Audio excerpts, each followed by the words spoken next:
A couple of weeks ago, a company reached out to me. They wanted me to review a mouse. And I told them I've never done a product review before, let alone one of a gaming mouse.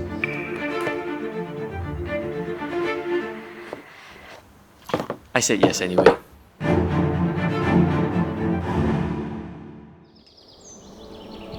This is the EWEADN S9 Max. They gave me the Max version. It's a lightweight mouse with a PAW 3395 sensor and it weighs around 59 grams. It comes with an extra set of skates and a set of grips, a dongle, and a braided USB cable.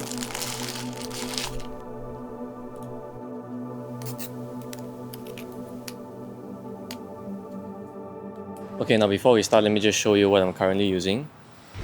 This is the VXE R1 Pro. It weighs around 48 grams, which means it's lighter than the mouse I'm going to review. So try and expect a few games of me adjusting to its weight. Heaven. Go. My ultimate's ready. Oh wait, I can get a clip. I can get a clip. Go. What the? What the? What the? Yo, this mouse sucks! If you look at the mouse shape of both of these mice, it might not be a fair comparison. I mean, I'm basically comparing a Pulsar X2 / Superlight clone versus a Razer Viper V3 clone. They are fundamentally different designs that complement different grip styles, so obviously it would feel weird trying the S9 for the first time. I think the only mouse that I use that has like a similar shape to the EWEADN S9 is probably the Razer Viper Mini, and I think that one was quite good lah. But the problem is that mouse had a lot of scroll wheel issues. What I didn't expect though is how easy it was for me to get used to the S9. I mean, first of all, it's actually such a nice finish, man. Like, it's just gorgeous, man, honestly. And it's my favorite type of green also, so good on you, EWEADN, for sending me this color lah. But also, I did not feel any weight disadvantages even though it's slightly heavier than my regular mouse. In fact, using this mouse actually made me feel faster. It's kind of hard to explain it, but the S9 to me felt more responsive whenever I'm opping or doing any sort of big movements. The mouse also has an 8K polling rate, but I usually just default to 1K because I don't really notice the difference and I don't want to waste my power. Hello? You want to record with me? I'm supposed to be doing a mouse review. This is not the mouse you're looking for. If you're trying to compare it to the Viper V3 Pro, it's kind of hard for me to compare it to a mouse that I've never used before. But what I can say from a casual gamer's perspective is that, well, the S9 Max is a great mouse in general.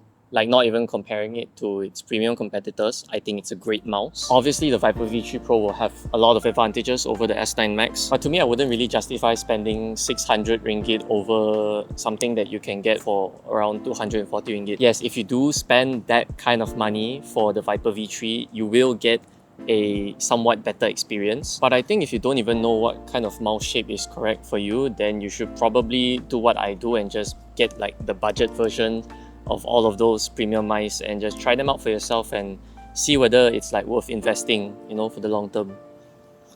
Or you could get an email from EWEADN and get a mouse for free, I guess. So yeah, in terms of value, the S9 Max delivers nearly identical shape and performance to its premium competitor. So it's an excellent budget alternative. If you want to just talk about what's inside the mouse, I believe it has Kill White Sword switches, which is rated for 100 million clicks. So it's gonna last a long time. It also says it has a 500 milliamp hour battery. For me, personally, I like to keep my mice charged very so often. So I don't really run into those issues where like you're gaming halfway and then suddenly your mouse runs out of battery. The battery isn't really a problem, you know. As long as it lasts like more than 8 hours, then like it should be good lah. This thing boasts a metallic anti-slip coating, right? Yeah, sure, I've said before that the finish of it looks absolutely gorgeous, but it also gets dirty very easily. Like you can see right here, after using the mouse, there's a lot of dirt and dead skin that accumulates on it. Like even though it's easy to clean and you can just put stickers onto the mouse, I personally don't like putting the soft stickers on it because I don't really like the soft feeling. Also, maybe it's just my hands, but whenever I hold this, it feels like my hands are oily. You know, and I don't really get this when I use the R1 Pro. So I guess that's like the key difference between a matte finish and a gloss finish. I do like the side buttons though. I think the side buttons are very big and nice and clicky, and it's definitely something I would prefer over the R1 Pro. Now we're going to be comparing a set of clips of me using the R1 Pro versus a few clips that I got in these 2 weeks of me using the EWEADN S9 Max. This is me using the VXE R1 Pro.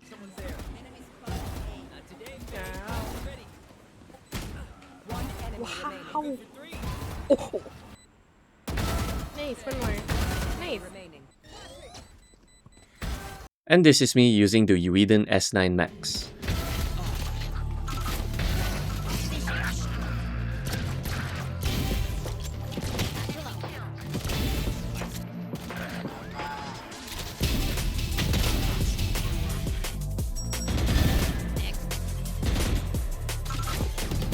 One enemy remaining.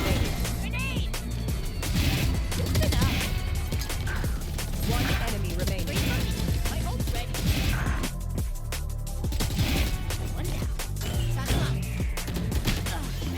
One enemy remaining.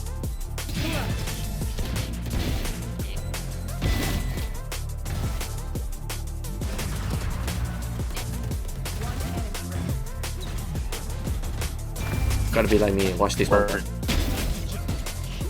One shot. One hold. One enemy. Chill.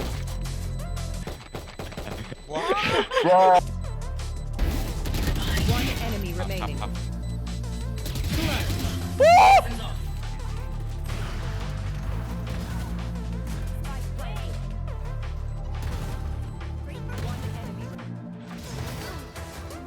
Okay, so comparing the set of clips, obviously in the first two clips you can see I'm much more comfortable with the R1, so my aim looks to be more stable and smooth. And the clips of me using the S9 Max, it feels slightly faster in terms of mouse movement, but you can also see that my aim was very slippery and required a lot of micro adjusting. So yes, it could be because I'm still adjusting to a new mouse, but I'd also argue that the S9 can feel a bit too responsive for my liking. Keep in mind that this also could be because of the shape difference. So right now I would still choose to use the S9 Max over my regular R1 Pro. One, because it's my favorite color, so obviously there's going to be a green buff. But also I'm still convinced that as long as I keep using this mouse, eventually I'll get used to it and my aim will go back to being normal in no time. Thankfully the games I play like Valorant, they are more so reliant on your crosshair placement and your movement rather than your pure aim. So it's not like this is going to be the end of the world even if I play slightly worse for the next few days. I'm going to get better though. Because I really like this mouse. Also, if you're actually interested in buying this mouse, you can use my affiliate link down in the description below. Oh, actually it's not that bad. Okay, never mind, it sucks.